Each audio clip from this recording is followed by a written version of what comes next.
Najua wengi sana wale waliokuwa wanasikia hiyo wimbo. Wako pale watu waliokuwa wanasikia hiyo wimbo, wabebe mikono juu. Mungu awabariki. Hii inamaanisha hiyo wimbo ya kwamba hata uwe na nini, uwe na akili ya aina gani, na uwe na pesa za aina gani duniani, hasitaweza kama wewe sio mtu mcha Mungu kukupeleka mbinguni ama kukufaidi.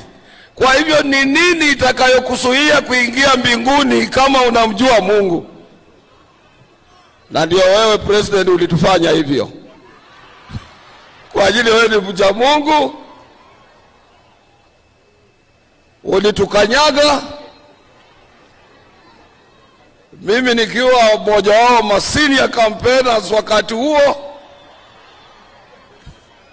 si namna hivyo. Haya, wacha kwanza nitambue heshimiwa, alafu hiyo tutachapa baadaye. Your Excellency the President of the Republic of Kenya and Commander-in-Chief of the Defense Forces, Daktari William Samoei Ruto, Your Excellency the Deputy President Honorable Rigathi Gachagua, Your Excellency the Chief Cabinet Secretary or Prime Minister Honorable Dr. Musalia Mudavadi, Wycliffe. I want also to recognize the Speaker of the Senator, Honorable Amason Kingi, accompanied by one Cabinet Secretary from my home area, my second home area of Kilifi, Sister Aisha Jumwa, the Cabinet Secretary of Labor, Social Protection, Sister Florence Bore, all Cabinet Secretaries who accompanied His Excellency the President and who are here, including Honorable Waziri wetu wa Foreign Affairs, the Principal Secretary, Minister of Labor and Social Protection, Geoffrey Kaituko, other Principal Secretaries present, the Executive Director of the Federation of Kenya Employers, Sister Jacqueline Mugo, the Chairman Labor Committee who is here in Parliament, Brother Muchangi Karemba, waheshimiwa wabunge wote ambao wako hapa na sisi, the Chairman, the ambassadors and high commissioners present, ILO Regional Director for East Africa, Brother Wellington Chibebe, and also I want to recognize Ms. Zainabu Hawa, Director General of UN Office in Nairobi,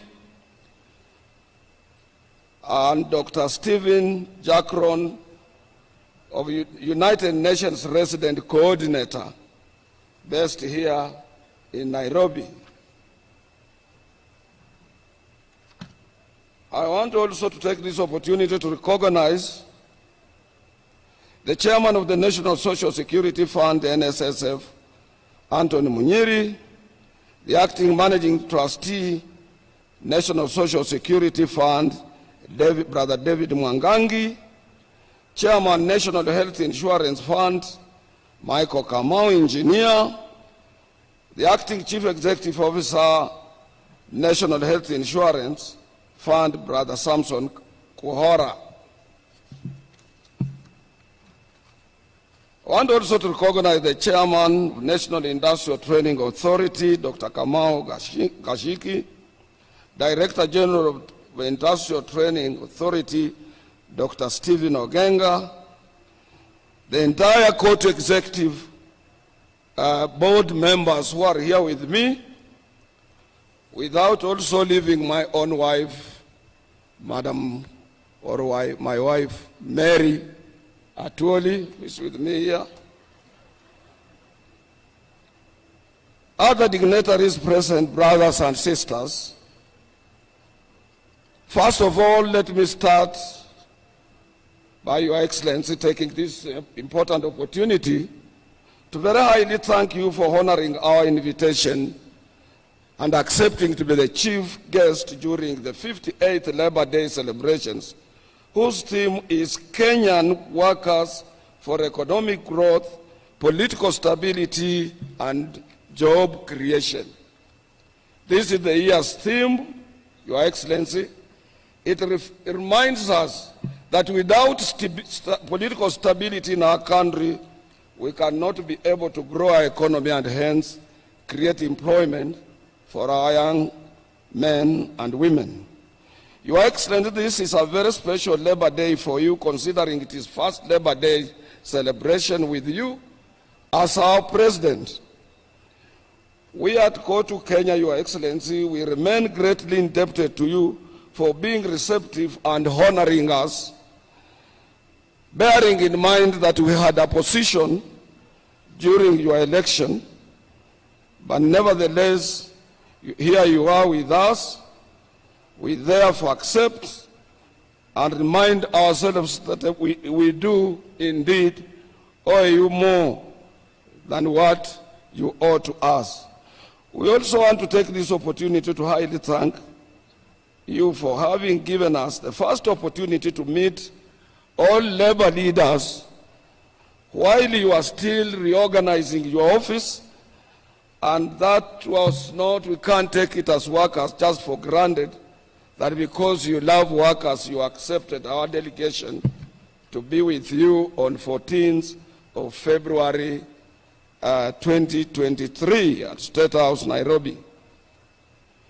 And you moved with speed to adopt and implement some of our proposals, including proposing ratification of the ILO Convention 190 on harassment and violence at work. We are very grateful for that, Your Excellency. A little bit of our history, and I want also to echo the sentiments that were expressed by our Governor Johnston Sakaja.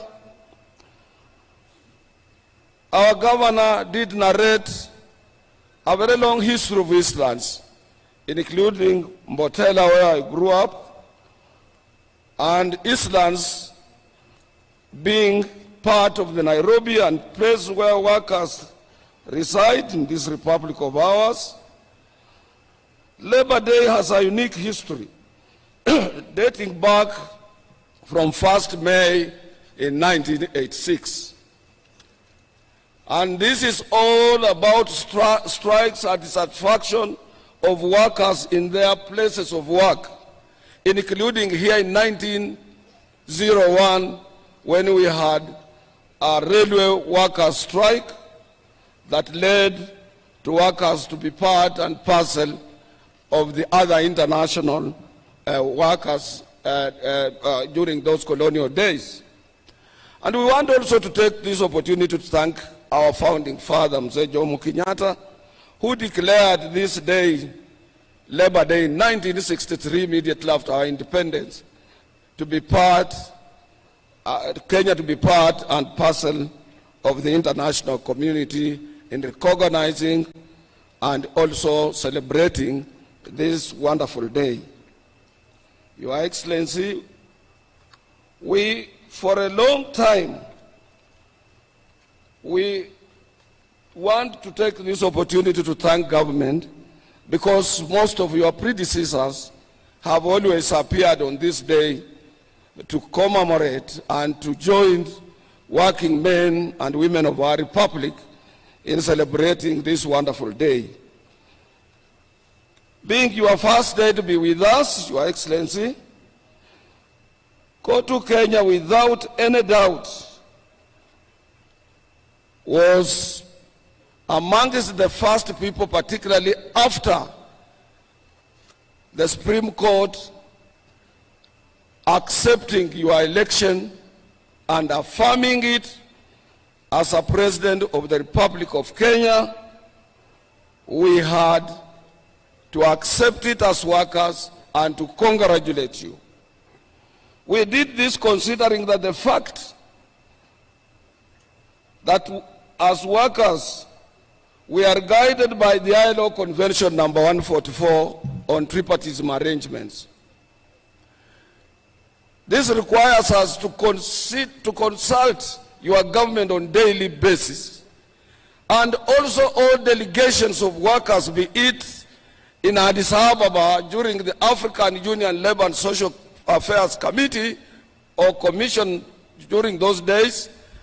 This delegation is led by no other person but by your Minister for Labour, is the one who leads such a delegation. Our delegation to Geneva, which is annual, to attend the International Labour Conference, is always led by the Minister for Labour representing Kenya government. We as workers and employers, we just automatically become part of government's delegation outside our boundaries. So as workers, if you would have said we are not recognizing you, then you would have equally said you are not also recognizing us. And that would have created a big rift under tripartism arrangements as it is known locally and internationally. We thank you and we echo your quick response in bringing us closer to your government. This is because when we attained independence in 1963, Mzee Jomo Kenyatta was equally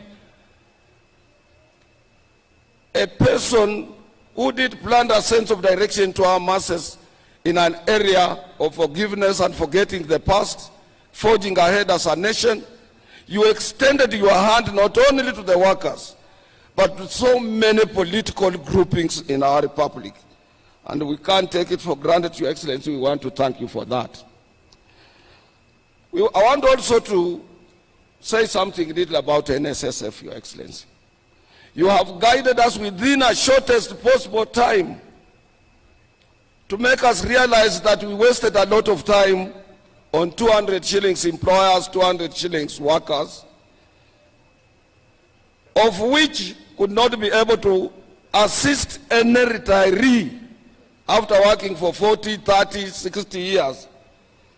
We are part now and parcel of 6%, and we know for sure that when we exit from what we are doing as employees or members of various trade union organizations, we will be able to benefit out of that in order to avoid the old age poverty.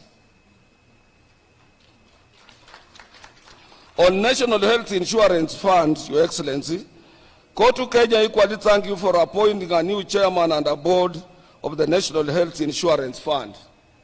Your Excellency, some of us, we know Engineer Kamau personally. He's a man of no nonsense, and we are sure he will have to lead that board into new reforms and make sure that NHIF is closer to its mandate, and it works and it assists Kenyans of all shades, and also to assist you in your universal health care as enshrined into our constitution. NHIF currently requires, it is in dire need of transformation because of the changing pattern and so many different diseases that are facing our workers everywhere, including cancer, which is so much prevalent in our republic. On an area of climate change, Your Excellency, I want to thank you. You took it upon yourself. You went to Sharm el-Sheikh in Egypt to be part of the global community in advocating and finding ways as per how, as a nation, we can be able to mitigate the climate change which is caused by global warming. And you went further, Your Excellency, to make sure that as we had a 4-year drought, you had to seek for spiritual guidance when you invited church leaders, pastors, and other church, both Muslims and Christians, at State House to pray for what we are seeing now. It would have been with us right now here, but I promised you it can't rain until after your speech, because I come from an area of people who control rain in Western Kenya. Your Excellency, also last year in November, while addressing the ITUC Congress in Melbourne, Australia, I lauded your government for its initiative towards disability inclusion. At this juncture, Your Excellency, I would kindly request you to ensure that workers are represented on the governance board of the National Council for Persons with Disability, because disability is with us, and we must also champion the aspirations of the people living with disabilities so that they can be part and parcel of our working community. An area that Johnson Sakaja, our governor, touched on in an area of the security guys and the security companies we have. I want to say this, Your Excellency.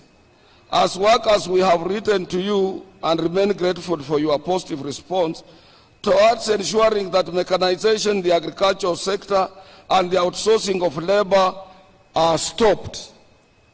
In every country, Your Excellency, the governments are concerned about their people, their working people.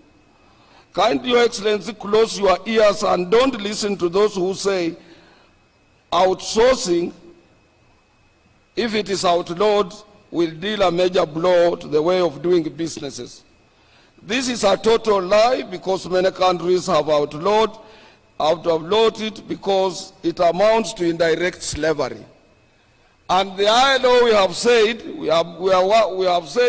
that if you outsource, those people outsourced working on your premises remains your responsibility, and you must accept them to have a free and independent negotiations of their CBA. Further, Your Excellency, outsourced labor does not feature anywhere in our revenue collection books, nor do they contribute to the NSSF and NHIF. Let your government take action, because most of these outsourced people are paid in cash. A good example, Your Excellency, is the private security sector, of which Governor Sakaja has just mentioned, where more than 1.2 million Kenyans are employed, yet most of them are paid in cash. There is another animal which has lived with us, Your Excellency, and this one you must also close your eyes and deal with it. This animal called SRC. SRC,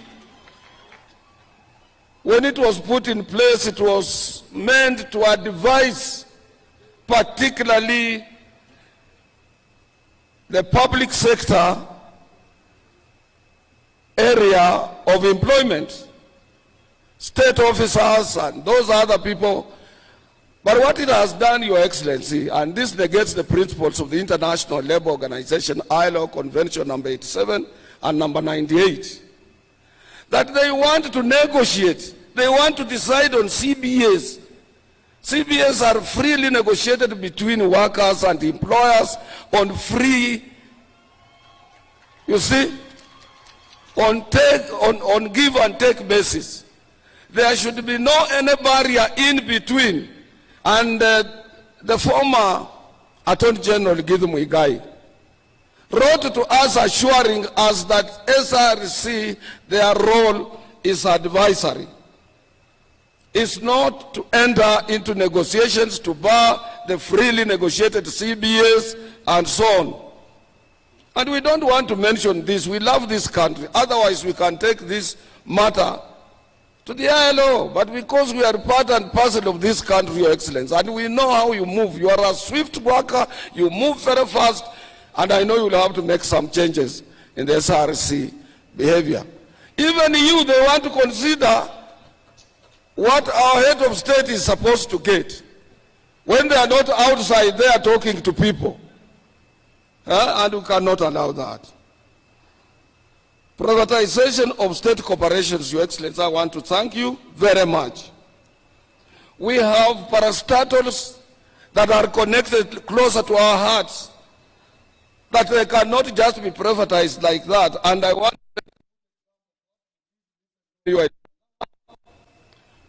You barred privatization of our sugar industries in this country. That is good. We have industries that are performing, Kenya Ports Authority, Kenya Airways, and so many others that we are proud of, Your Excellency, including KBC, Kenya Pipeline Reinsurance Corporation, and so many others that are performing well, which they just require stiff and modern applications of management to make themselves sustainable other than privatizing. And you have a lot of people who can help you to do this job. Your Excellency, the last thing I want to talk about is that this country doesn't have an organized public transport. I would like to thank the government of Kenya for making a strategic policy decision to invest in transformative green mobility in Nairobi. This came following your recent visit to the European Commission that saw the European Union and your government sign a declaration of intention to finance an electric bus line in Nairobi, BRT3. This one we support it because workers are being maimed, harassed when they are seeking transport to their places of work in matatus. And matatus must be regulated, Your Excellency. This city must remain an international city, and this city must, it is the gateway to the Republic of Kenya.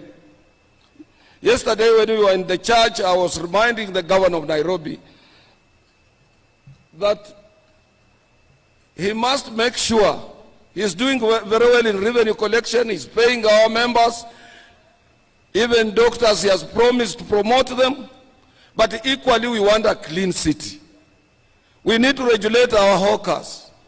We can organize a market somewhere 100 kilometers, 60 or 30 kilometers outside Nairobi, and we put there an electric train to be transporting people to go to where hawkers are instead of them being everywhere in town.